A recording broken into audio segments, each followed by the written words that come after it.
Dürüstün aytırga kerak, Мәскәүдә бүген рәхәтләнеп татарлар җыелып аралаша, сөйләшә торган урыннар күп түгел. Менә иң җылы пичмак, Мәскәүнең иң җылы пичмагы дип мин шушы штабны саныйм. Чөнки кайчан килсәң дә сине класс җәеп каршы алалар, яше, карты, улысы, кечесе монда җыелып фикер алыша, кунак була. Үзенең авырткан проблемалары турында сөйли ала, акыллы, гыйлемле кешеләрне тыңлап кайтып китә ала. Һәм гомумән монда бу штаб кына димәс идем, бу туганлык йорты, туганнар йорты.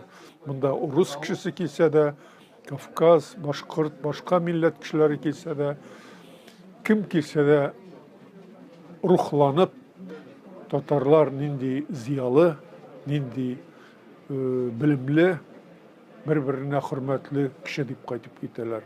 Бу бинада минем бер вакытта да ызгыш талаш, фикер каршылыклары сизгәнем юк. Рөстәм Фәйзович Ямалиевның бу дөресен әйтергә кирәк, хәтта төшенә дә кермәгәндер бәлки кайчандыр, искиткеч зур гамәле, милләт өчен башкарган зур эше дип саныйм мин.